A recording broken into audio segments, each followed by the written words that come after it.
Word to world wellness പ്രോഗ്രാമിലേക്ക് എല്ലാ മാന്യ പ്രേക്ഷകർക്കും സ്വാഗതം.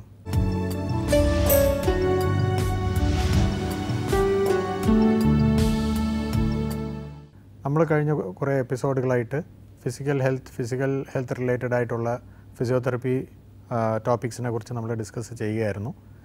അതുപോലെ തന്നെ ഇന്നത്തെ എപ്പിസോഡിൽ നമ്മൾ വളരെ ഇമ്പോർട്ടൻ്റ് ആയിട്ടുള്ള ഒരു ടോപ്പിക്കാണ് നമ്മൾ ഡിസ്കസ് ചെയ്യാൻ പോകുന്നത്.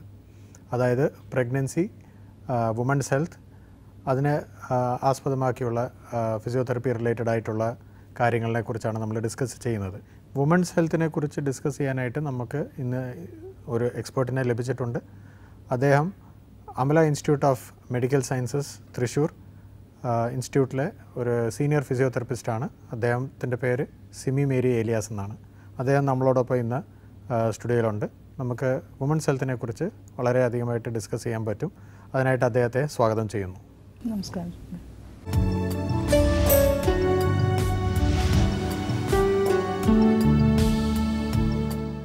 നമ്മൾ ഈ ബേസിക്കലി വുമൺസ് ഹെൽത്ത് അല്ലെങ്കിൽ ഗൈനക് ഫിസിയോതെറപ്പി എന്ന് വെച്ച് ബേസിക്കലി അതിനെന്തോ അതിൻ്റെ ബാക്ക്ഗ്രൗണ്ട് എന്താണ്?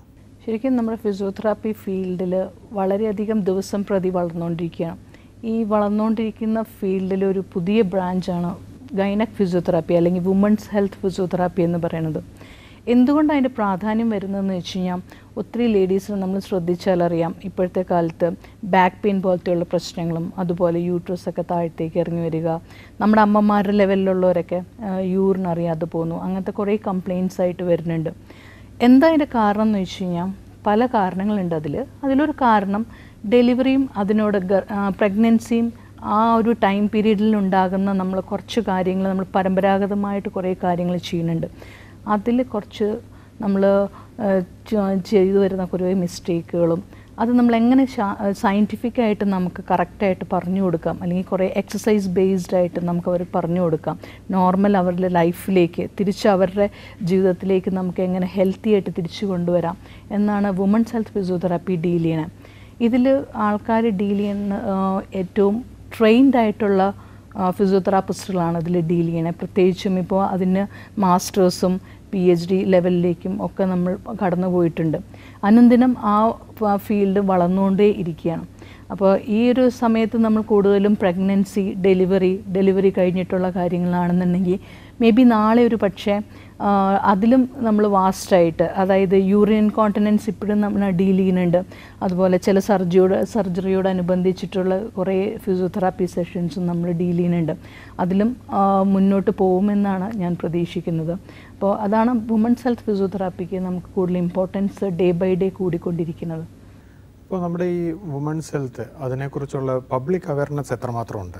കാരണം നമ്മളിത് കേൾക്കുമ്പോൾ പുതിയതായിട്ടുള്ളൊരു ടെർമിനോളജിയാണ് വുമൺസ് ഹെൽത്ത്, അതുപോലെ തന്നെ ഗൈനക് ഫിസിയോതെറപ്പി. അപ്പോൾ ഇതും പബ്ലിക്കുമായിട്ടുള്ള റിലേഷൻഷിപ്പ് എങ്ങനെയാണ്? തീർച്ചയായിട്ടും ഇതൊരു പുതിയ ഫീൽഡാണല്ലോ. ഫീൽഡാകുമ്പോൾ ഓട്ടോമാറ്റിക്കലിയും ആളുകൾക്ക് അത് അറിഞ്ഞു വരുന്നതേ ഉള്ളൂ. ഇപ്പോൾ ഞാൻ ഹോസ്പിറ്റലിലൊക്കെ പേഷ്യൻസിനോട് ഇത് പറയുമ്പോൾ ആൾക്കാർ ആദ്യം ഇതെന്ന് ചോദിക്കും, എന്താ വുമൺസ് ഹെൽത്ത് ഫിസിയോതെറാപ്പിയോ? അതിൽ അത്രയും നമ്മൾ നീട്ടി നമ്മൾ പറയാൻ പോകില്ല. ഞങ്ങൾ പറയും ഗൈനക് ഫിസിയോതെറാപ്പി എന്ന് കേൾക്കുമ്പോൾ തന്നെ എന്തിനാണ് ഇപ്പോൾ ഡെലിവറി കഴിഞ്ഞിട്ട് ആൾക്കാർക്ക് ഫിസിയോതെറാപ്പി, അതിൻ്റെ ഒന്നും ആവശ്യമില്ല എന്നൊരു.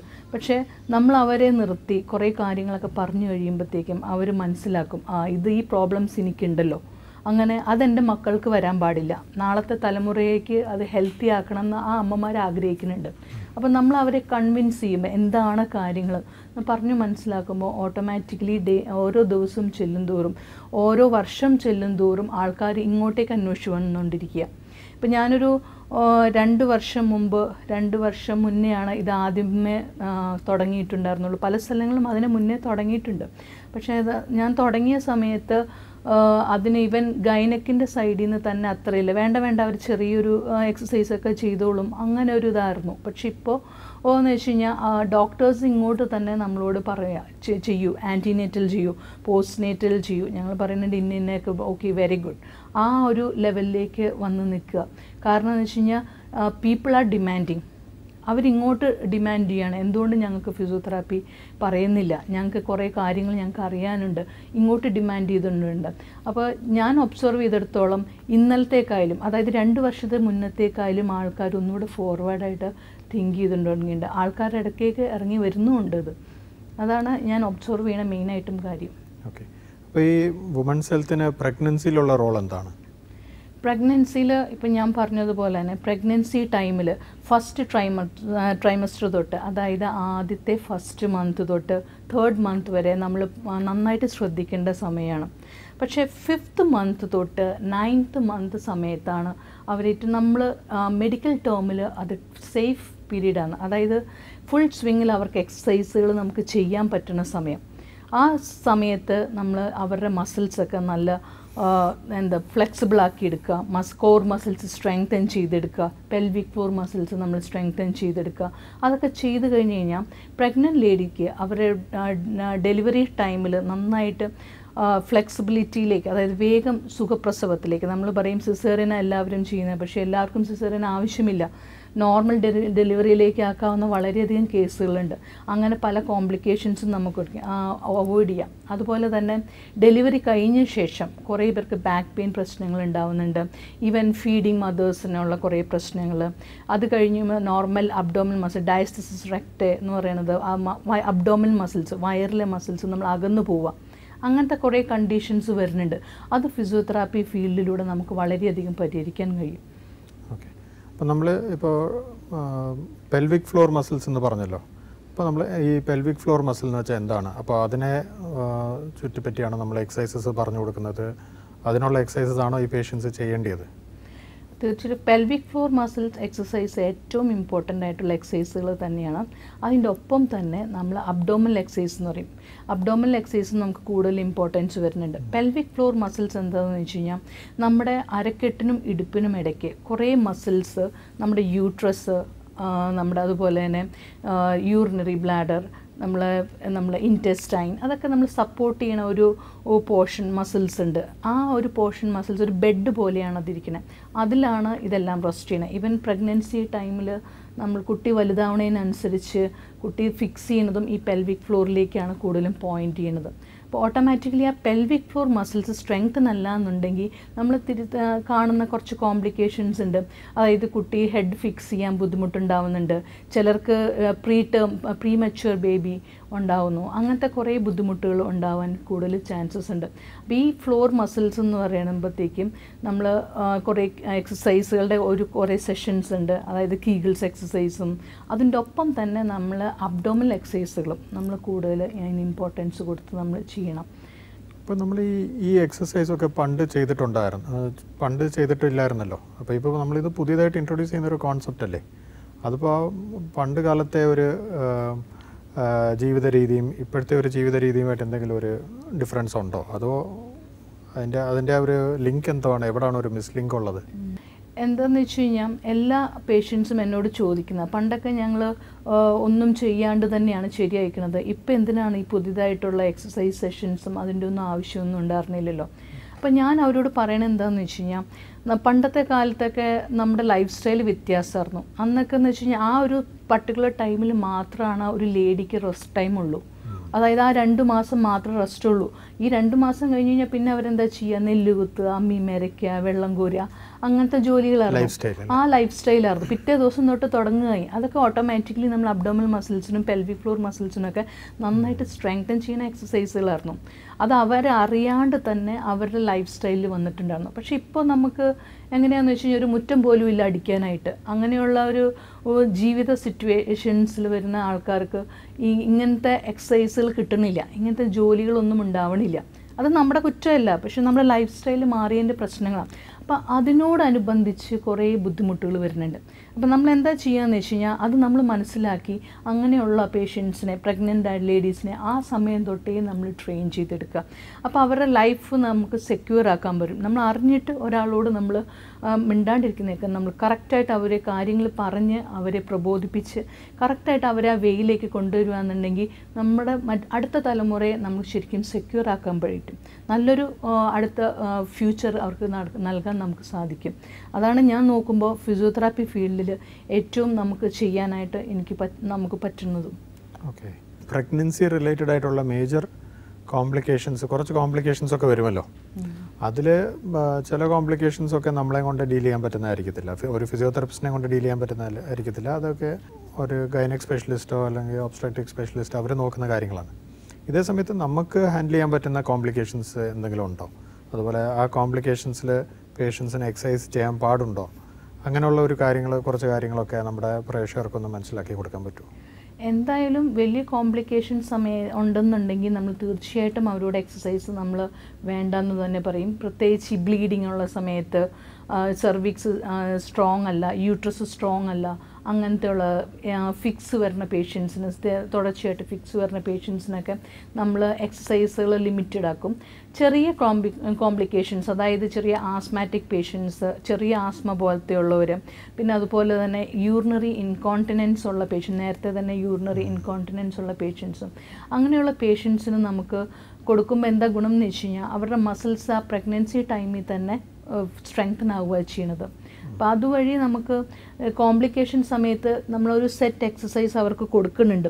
ആ സെറ്റ് എക്സസൈസിൻ്റെ ലെവൽ നമുക്കൊന്ന് കുറച്ചിട്ട്, അതായത് ഇൻറ്റൻസിറ്റി ഒന്ന് കുറച്ചിട്ട് ഏറ്റവും ബേസ് ലെവലിലുള്ള എക്സസൈസ് കൊടുക്കുകയെന്നുണ്ടെങ്കിൽ വളരെ എഫക്റ്റീവായിരിക്കും അവർക്ക്. ഇവൻ ആ കോംപ്ലിക്കേഷൻസിനും ഒരു പരിധി വരെ നമുക്ക് മാറ്റാൻ പറ്റും.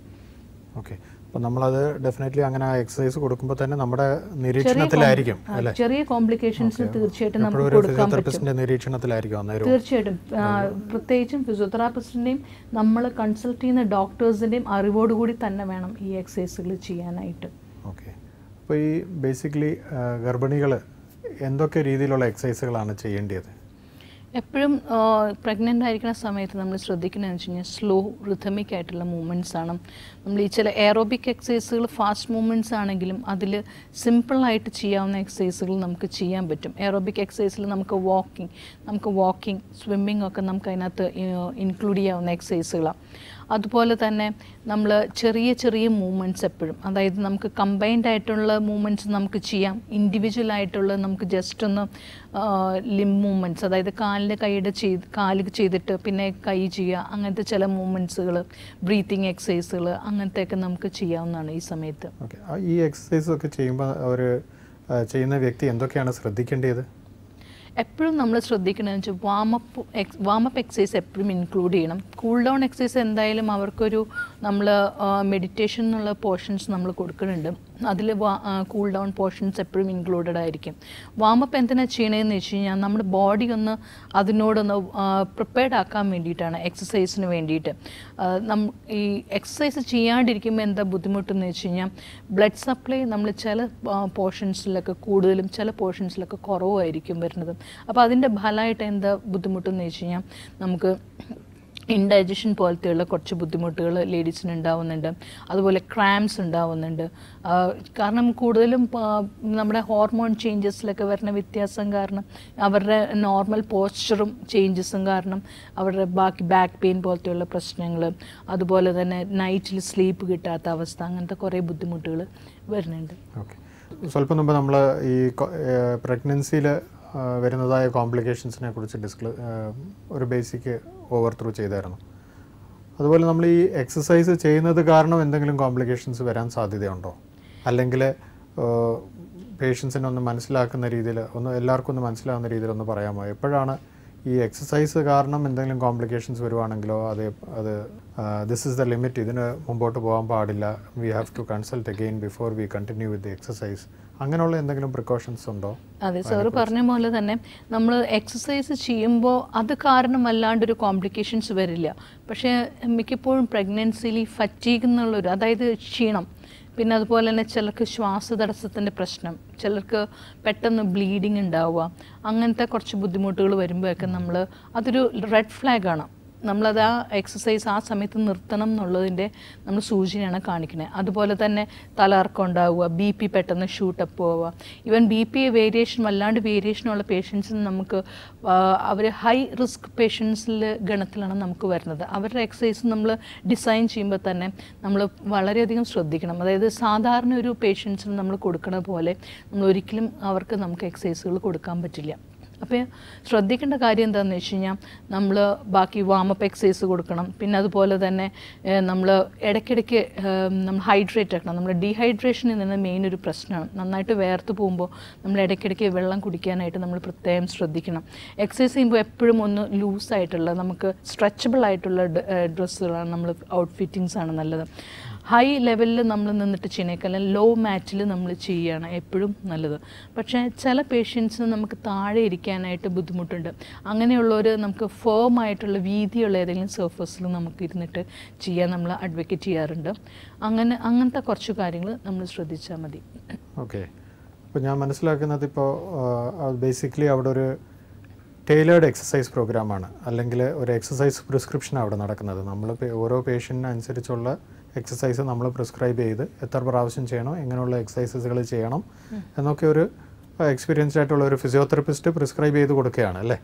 തീർച്ചയായിട്ടും. കാരണം ആ ഫിസിയോതെറാപ്പിസ്റ്റിൻ്റെ നേതൃത്വത്തിലാണ് കൂടുതലും നമ്മൾ വാസ്റ്റായിട്ടുള്ള എക്സസൈസ്, ബേസ് എക്സസൈസ് ഏത് പേഷ്യൻസിനും നമുക്ക് ഇപ്പം നെറ്റിൽ നോക്കിയിട്ടും ബാക്കി ടി വിയിലും ഒക്കെ നമ്മൾ കാണിച്ചിട്ടുണ്ട്. ഈവൻ നമ്മൾ ഡോക്ടർമാരുടെ അടുത്ത് ചെല്ലുമ്പോഴും അവർ നോർമൽ ചെക്കപ്പിന് ചെല്ലുമ്പോൾ സാധാരണ പറയാറുണ്ട് ഇന്ന എക്സസൈസുകൾ ചെയ്യാം.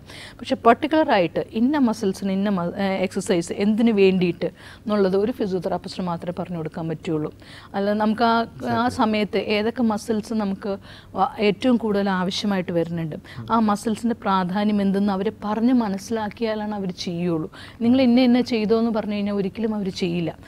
2 ദിവസം ചെയ്യും, 3-ാമത്തെ ദിവസം അത് അവിടെ ഇട്ടേക്കും. പക്ഷേ എന്താ സംഭവം എന്ന് വെച്ച് കഴിഞ്ഞാൽ കറക്റ്റ് നമ്മൾ ആ പേഷ്യൻസിന് നിങ്ങൾക്ക് ഡെലിവറി ടൈമിൽ ഇന്ന മസിൽസാണ് കൂടുതൽ സ്ട്രെച്ച്ഡ് ആയിട്ട് നിൽക്കേണ്ടത്, ആ മസിൽസിനെ നമ്മൾ ഇപ്പോൾ തൊട്ട് നമ്മൾ ശ്രദ്ധിച്ചാലാണ് ശരിയാകുള്ളൂ. ഈ മസിൽസിന് ഈ എക്സസൈസാണ് ചെയ്യേണ്ടത്. നിങ്ങൾക്ക് ബാക്ക് കെയറിന് വേണ്ടിയിട്ട് ഇന്ന എക്സസൈസാണ് ചെയ്യേണ്ടത്. ബാക്ക് കെയർ ചെയ്തില്ല എന്നുണ്ടെങ്കിൽ ഡെലിവറി കഴിയുമ്പോൾ ഇന്ന ബുദ്ധിമുട്ടുകളുണ്ടാകും. കറക്റ്റ് അവരെ പറഞ്ഞ് മനസ്സിലാക്കി കഴിഞ്ഞ് കഴിഞ്ഞാൽ ഷുവർ അവർ ആ എക്സസൈസ് കണ്ടിന്യൂ ചെയ്യും. തീർച്ചയായിട്ടും. പ്രത്യേകിച്ച് നമ്മൾ നേരത്തെ ഡിസ്കസ് ചെയ്ത പോലെ ആ ലൈഫ് സ്റ്റൈൽ മോഡിഫിക്കേഷൻസ് കാരണം അവരവരുടെ ലൈഫ് സ്റ്റൈലിനനുസരിച്ചായിട്ടുള്ള എക്സസൈസുകളും നമുക്ക് പറഞ്ഞു കൊടുക്കാം. അതുപോലെ തന്നെ ഇന്നത്തെ ഒരു ട്രെൻഡാണ് ഈ എയറോബിക്സ്, പിലേറ്റീസ്, യോഗ, ഇങ്ങനെയുള്ള കുറേ എക്സസൈസുകൾ ടി വിയിൽ കാണിക്കുക. നമ്മുടെ സ്ത്രീജനം അത് കണ്ട് ഫോളോ ചെയ്യുക. അല്ലെങ്കിൽ ഒരു കോമൺ ആയിട്ട് ഒരു ഇൻസ്ട്രക്ടർ വരും, ഇവരൊരു ക്ലബ്ബിൽ ചെല്ലുമ്പോഴത്തേന് ആ ഇൻസ്ട്രക്ടർ കാണിക്കുന്നതനുസരിച്ച് ഇവരും കാണിക്കുക. പക്ഷേ അത് കാരണം ഞങ്ങൾക്കും കുറേ ഞങ്ങളുടെ പ്രാക്ടീസിലായാലും നമ്മുടെ പ്രാക്ടീസിലൊക്കെ നമ്മൾ ഒത്തിരി പേഷ്യൻസിനെ കാണാറുണ്ട്. ഞാൻ ഇന്നപോലെ ഒരു എയറോബിക്സ് സെഷന് പോയി കഴിഞ്ഞു, വേദന ഇച്ചിരി കൂടി, അല്ലെങ്കിൽ ഒരു പിലാറ്റീസ്, ഡൈനാമിക് പിലാറ്റീസ് ക്ലാസ്സിന് സെഷന് പോയി കഴിഞ്ഞ് വേദന കൂടി.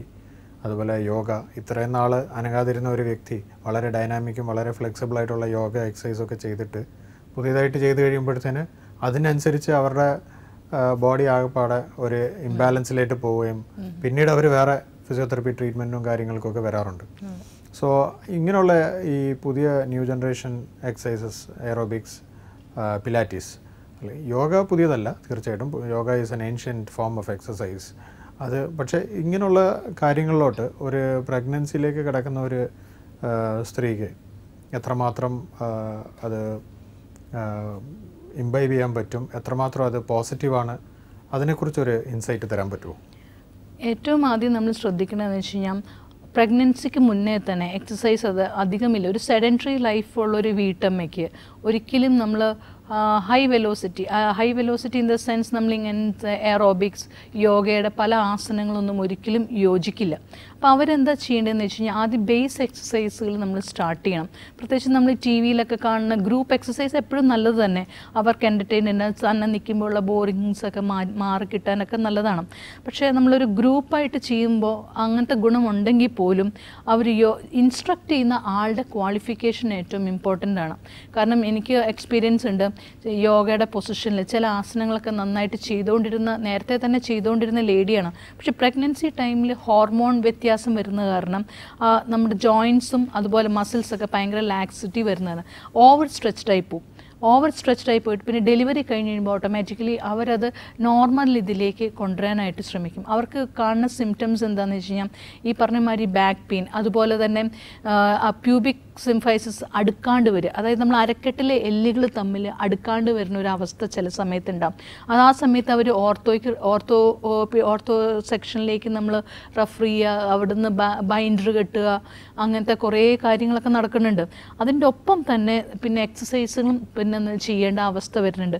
എന്തുകൊണ്ടാണ് ഇത് വരുന്നതെന്ന് ചോദിച്ചു കഴിഞ്ഞാൽ ഈ ഓവർ സ്ട്രെച്ച്ഡ് ആയിട്ടുള്ള മസിൽസ് വന്ന് അതിൻ്റെ കൂടെ തന്നെ നാച്ചുറലായിട്ടുള്ള പ്രോസസ്സ്, അതായത് അരക്കെട്ടുകൾ അകന്നു വിടുമ്പോഴത്തേക്ക് ഓവറായിട്ട് അകന്നു പോകും. അതുകൊണ്ടാണ് എപ്പോഴും നല്ല ട്രെയിൻഡ് ആയിട്ടുള്ള ഒരു യോഗ ഇൻസ്ട്രക്ടർ അല്ലെങ്കിൽ അതിനെപ്പറ്റി കറക്റ്റായിട്ട് അറിയാവുന്ന ഒരാൾ, ഫിസിയോതെറാപ്പിസ്റ്റിൻ്റെയും കൂടി നിങ്ങൾ കൺസൾട്ട് ചെയ്തിട്ട് ചെയ്തോളൂ. ഒരു കുഴപ്പമൊന്നുമില്ല. നമ്മൾ സാധാരണ പേഷ്യൻസിനോട് പറയണത് എപ്പോഴും അങ്ങനെ ചെയ്യുകയാണെന്നുണ്ടെങ്കിൽ നിങ്ങൾക്ക് ഒന്നുകൂടെ ബെനിഫിറ്റാണ്. അല്ലെങ്കിൽ പിന്നെ വന്നിട്ട് നമ്മൾ അയ്യോ എനിക്കത് പറ്റി നമ്മൾ പറഞ്ഞിട്ട് കാര്യമില്ല. എപ്പോഴും നമ്മൾ കുറേ കാര്യങ്ങൾ നമ്മൾ നെറ്റിലും ടി വിയിലും ഒക്കെ നമ്മൾ കാണും. അത് ബ്ലൈൻഡായിട്ട് ഒരിക്കലും നമ്മൾ ഫോളോ ചെയ്യരുത്. കറക്റ്റായിട്ട് ഇന്നതൊക്കെ ചെയ്യാൻ പറ്റുമോ എന്ന് വെച്ചാൽ ഒരാളുടെ അടുത്ത് ചോദിക്കുക, അല്ലെങ്കിൽ നിങ്ങളുടെ ഡോക്ടറുടെ അടുത്ത് നമുക്ക് ചോദിച്ചാലും മതി, ഇന്നതൊക്കെ ചെയ്യാൻ പറ്റുമോ എനിക്ക് എന്ന് ചോദിച്ചു കഴിഞ്ഞാൽ കറക്റ്റായിട്ട് അവർ പറഞ്ഞു തരും. അല്ലാണ്ട് സ്വയമായിട്ട് ചെയ്യുന്നേക്കാളും ചെയ്യുന്നത് എപ്പോഴും ആപത്ത് ക്ഷണിച്ചു വരുത്തിയുള്ളൂ. അത് പ്രത്യേകിച്ച് ഒരു ഫിസിയോതെറാപ്പിസ്റ്റിൻ്റെ അടുത്ത് ചെന്ന് കഴിഞ്ഞാൽ നമുക്കൊരു ബേസിക് ഒരു അസസ്മെൻറ്റ് പാറ്റേൺ ഉണ്ട്. നമ്മൾ ആ അസസ്മെൻറ്റ് വഴി നമ്മളത് എല്ലാം നമ്മൾ ആ ഒരു പേഷ്യൻ്റെ പ്രത്യേകമായിട്ടുള്ള ഒരു കണ്ടീഷൻ നമ്മൾ അസസ് ചെയ്ത് മനസ്സിലാക്കാൻ ശ്രമിക്കും അല്ലേ. അതനുസരിച്ചുള്ള മസിലിനുള്ള എക്സസൈസ് ആയിരിക്കും കൊടുക്കുന്നത്. അതേസമയത്ത് വീക്ക്നെസ് ആണെങ്കിൽ അവിടെ ഒത്തിരി വീക്ക്നെസ് ഉണ്ടെങ്കിൽ ഒത്തിരി അഡ്വാൻസ്ഡ് ആയിട്ടുള്ള എക്സസൈസ് നമ്മൾ പ്രിസ്ക്രൈബ് ചെയ്യത്തില്ല. വളരെ ബേസിക് ലെവലിലുള്ള എക്സസൈസ് ആയിരിക്കും നമ്മൾ കൊടുക്കുന്നത്. സോ പലപ്പോഴും ഇത് ആൾക്കാർ അത് മനസ്സിലാക്കാതെ നെറ്റിലോ ഏതെങ്കിലും ഒരു ജനറൽ ബുക്ക്ലെറ്റിൽ കണ്ടിട്ട് ജനറൽ ആയിട്ടുള്ള ഒരു ഇൻഫർമേഷൻ ബുക്ക്ലെറ്റിൽ കണ്ടിട്ടുള്ള എക്സസൈസസ് ചെയ്യാൻ തുടങ്ങിക്കഴിഞ്ഞാൽ പിന്നീട് ഒരു കോംപ്ലിക്കേഷൻ ഉണ്ടാവും. അതെ, തീർച്ചയായിട്ടും ഈ കോംപ്ലിക്കേഷൻസ് എന്ന് പറയുമ്പോൾ നമ്മൾ ചില പേഷ്യൻസ് വരുന്നത് പ്രഗ്നൻസി ടൈമിലുള്ള ബാക്ക് പെയിൻ അങ്ങനത്തെ കേസസിനാണ് വരുന്നത്. അപ്പോൾ ബാക്ക് പെയിൻ കേസിന് വരുമ്പോഴത്തേക്കും നോർമൽ പേഷ്യൻസിന് നമ്മൾ കൊടുക്കണ ബാക്ക് പെയിൻ എക്സസൈസ് ഈ പ്രഗ്നൻസി ടൈമിൽ കൊടുക്കാൻ പറ്റില്ല. അവർക്ക് നമുക്ക് കൊടുക്കാവുന്ന ചില ജെൻറ്റലായിട്ടുള്ള മൂവ്മെൻറ്റ്സ് ഉണ്ട്. ആ മൂവ്മെൻറ്റ്സ് വഴി തന്നെ സ്പൈൻ ചെറുതായിട്ടൊന്ന് കറക്റ്റാക്കുക, അവരെ പോസ്റ്റർ ഒന്ന് കറക്റ്റാക്കി കഴിയുമ്പോൾ തന്നെ ഈ പെയിൻ അവരറിയാണ്ട് തന്നെ അത് വാനിഷ് ആവണം, അവർക്ക് ഫീൽ ചെയ്യാം. പക്ഷെ അതിന് പകരം അവരെന്താ ചെയ്യുക എന്ന് വെച്ച് കഴിഞ്ഞാൽ വേറെ പല മരുന്നുകളുടെ പുറകെ ഓൾറെഡി പോകുന്നുണ്ട്. അത് കൂടാണ്ട് തന്നെ പല നമ്മൾ എക്സസൈസ് സെഷൻസ് അവർ അഡോപ്റ്റ് ചെയ്യുന്നുണ്ട്. അത് ശരിക്കും പറഞ്ഞു കഴിഞ്ഞാൽ നല്ലതിനേക്കാളും ദോഷം തന്നെ വിളിച്ചു വരുത്തിയുള്ളത്. ഓക്കെ. അതുപോലെ തന്നെ ഇന്നത്തെ ഒരു ട്രെൻഡ് എന്ന് വെച്ചാൽ എൻ്റെ പണ്ട് കാലങ്ങളിലും കൊടുക്കുമായിരുന്നു, ഈ അരക്കെട്ട് ഒരു തുണി പോലെ ടൈറ്റായിട്ട് കെട്ടാൻ പറയുമായിരുന്നു. ഇന്ന് നമ്മളത് ഇച്ചിരൂടെ ടെക്നോളജിക്കലായിട്ട് ബൈൻഡർ അല്ലെങ്കിൽ അബ്ഡോമിനൽ കോർസെറ്റ് എന്നൊക്കെ പറഞ്ഞ് നമ്മൾ ഒരു വെൽക്രോ സ്ട്രാപ്പ് വെച്ച് നമ്മൾ ബൈൻഡർ കൊടുക്കാറുണ്ട്, അഡ്വൈസ് ചെയ്യാറുണ്ട്. പല ഡോക്ടേഴ്സും അഡ്വൈസ് ചെയ്യാറുണ്ട് പേഷ്യൻസിന്. അതിൻ്റെ ഒരു യൂസേജിനെ കുറിച്ച് ഒന്ന് ഡിസ്ക്രൈബ് ചെയ്യാൻ പറ്റും? അത് എത്ര നാൾ ഒരു പേഷ്യൻറ്റ് അത് യൂസ് ചെയ്യുന്ന, പ്രഗ്നൻസി കഴിഞ്ഞ ഒരു പേഷ്യൻറ്റ് എത്ര നാൾ അത് യൂസ് ചെയ്യണം, അല്ലെങ്കിൽ അത് ലൈഫ് ലോങ് അത് യൂസ് ചെയ്യുന്ന ആൾക്കാരും ഉണ്ട്, അതിൽ നിന്ന് വെളിയിൽ വരാത്ത ആൾക്കാർ തന്നെ ഉണ്ട്. അതിൻ്റെ ആപ്ലിക്കേഷൻ എന്താണ്, അതിൻ്റെ ഫങ്ഷനിങ് എന്താണ്, അതെപ്പോൾ സ്റ്റോപ്പ് ചെയ്യണം, അതിനെക്കുറിച്ച് എന്തെങ്കിലും ഒന്ന്? ശരി, പ്രഗ്നൻസി കഴിഞ്ഞ് അതായത് ഡെലിവറി കഴിഞ്ഞ സമയത്ത് നമ്മുടെ നാട്ടിൽ ഒരു രീതിയുണ്ട്, സാരി അല്ലെങ്കിൽ മുണ്ട് ഒക്കെ വയറിൽ ചുറ്റുക എന്നുള്ളത്. അതായത് അവരുടെ വിചാരം എന്ന് വെച്ച് കഴിഞ്ഞാൽ വയറ് കുറയണം, മസിൽസ് ബലമാവണം എന്നൊക്കെ നോബിളായിട്ടുള്ള ഒരു ഇൻറ്റൻഷനാണ് അതിൻ്റെ പുറകിൽ. പക്ഷെ നമുക്കറിയാം എപ്പോഴും ശരീരത്തിന് നമ്മളൊരു അധ്വാനം അല്ലെങ്കിൽ ഒരു വർക്ക് കൊടുത്താലാണ് അത് ബലമായിട്ടിരിക്കുകയുള്ളൂ. അല്ലാണ്ട് വെറുതെ പൊങ്ങുപോലെ നമ്മളൊരു മരക്കഷ്ണം പോലെ പേഷ്യൻ്റ് ആണെന്നാണ് വിചാരം, ഒരു അനങ്ങാതെ ചെയ്യരുതെന്നാണ് നമ്മുടെയൊക്കെ ധാരണ ഡെലിവറി കഴിഞ്ഞ് കഴിഞ്ഞാൽ. അപ്പോൾ അങ്ങനെ ആകുമ്പോൾ ഓട്ടോമാറ്റിക്കലി മസിൽസ് ബലമാവുന്നതിന് പകരം ബലം കുറഞ്ഞു വരുന്നത്. അതുകൊണ്ടാണ് ഇപ്പം നമ്മൾ ശ്രദ്ധിച്ചാൽ ഒത്തിരി ലേഡീസിനൊക്കെ ഇങ്ങനത്തെ യൂട്രസ് താഴത്തേക്ക് ഇറങ്ങി വരുന്നത്. എന്തുകൊണ്ട്? കാരണം അവിടെ താങ്ങി നിർത്താനുള്ള മസിൽസിന് ബലമില്ല, ആ മസിൽസിന് ബലമില്ല. അപ്പോൾ ഓട്ടോമാറ്റിക്കലി അത് ഇറങ്ങി വരും. അതുപോലെ തന്നെ ഗാർഡ് ചെയ്യാനുള്ള മസിൽസ്, അബ്ഡോമിനൽ മസിൽസ് കുറേ സ്ട്രാൻഡ് പോലെ ഇരിക്കണേ, റിബൺ പോലെ ഇരിക്കണേ. ആ റിബൺ പോലെ ഇരിക്കുന്ന മസിൽസ് ഫ്ലോട്ട് ചെയ്ത് ഡെലിവറി കഴിയുമ്പോൾ നടക്കണം. അപ്പോൾ ആ സമയത്ത് ഓട്ടോമാറ്റിക്കലി നമ്മളെ ഹെർണിയ പോലത്തെയുള്ള പ്രശ്നങ്ങൾ കൂടുതലായിട്ട് അവർക്ക് കണ്ടുവരുന്നുണ്ട്. നമ്മൾ ഈ ബൈൻഡർ കെട്ടുമ്പോൾ എന്താണെന്ന് വെച്ച് കഴിഞ്ഞാൽ ഇത് നമുക്ക് ഈ 2 മാസം വരേക്കും നമ്മൾ കെട്ടാം എന്നാണ് കണക്ക്. പക്ഷേ ഈ 2 മാസത്തിനുള്ളിൽ ബയോളജിക്കലി നോർമൽ ആകണം എന്നാണ് മെഡിക്കലി എപ്പോഴും പറയുന്നത്. പക്ഷേ ആ സമയത്ത് നമ്മൾ വെറുതെ വയറ് കെട്ടിയിരിക്കുക, ബൈൻഡർ വെച്ചിരിക്കുക, എക്സസൈസ് ഒന്നും ചെയ്യാണ്ടിരുന്നു കഴിഞ്ഞാൽ നമ്മൾ വിചാരിക്കുന്ന എഫക്റ്റ് കിട്ടില്ല. അത് വെറുതെ നമ്മൾ വാഴയ്ക്ക് താങ്ങ് കൊടുക്കണ പോലെ ഇരിക്കും. മസിലിൻ്റെ സൈസും കുറഞ്ഞു വരും. മസിലിൻ്റെ സൈസ് നമ്മൾ വിചാരിക്കണ പോലെ കുറഞ്ഞു വരില്ല. ആ സമയത്ത് നമ്മൾ ഒതുങ്ങിയാണ് നിൽക്കുന്നത്. കാരണം വലിച്ചു കെട്ടുമ്പോൾ ഓട്ടോമാറ്റിക്കലി വയർ ഒതുങ്ങി നിൽക്കും. നമ്മൾ ഈ വാഴയ്ക്കൊക്കെ താങ്ങ് കൊടുക്കില്ലേ, വാഴയ്ക്ക് താങ്ങ് കൊടുക്കുമ്പോൾ 2 മാസം താങ്ങൊക്കെ കൊടുത്തു കഴിഞ്ഞ് പിന്നെ താങ്ങ് മാറ്റുമ്പോൾ എന്തായിരിക്കും? കാരണം ആ ബലമില്ല. അപ്പോൾ ഓട്ടോമാറ്റിക്കലി താഴത്തേക്ക് തൂങ്ങി പോരും. അതുപോലെയാണ് നമ്മുടെ മസിൽസിൻ്റെ കാര്യം. അത് നമ്മൾ കെട്ടി വെച്ചൊരു താങ്ങ് കൊടുത്ത് 2 മാസം നിർത്തിയേക്കുക, വേറൊന്നും ചെയ്യുന്നില്ല. അപ്പോൾ ഓട്ടോമാറ്റിക്കലി അത് താഴത്തേക്ക് തൂങ്ങി വരും. അതുകൊണ്ടാണ് നമ്മൾ കെട്ടുന്നതിനൊപ്പം തന്നെ ഈ എക്സസൈസും കൂടി നമ്മൾ അവർക്ക് പ്രിസ്ക്രൈബ് ചെയ്ത് കൊടുത്തു കഴിഞ്ഞാൽ അവർ വിചാരിക്കുന്ന എഫക്റ്റിലേക്ക് നമുക്ക് എത്തിക്കാൻ പറ്റും. ഓക്കെ.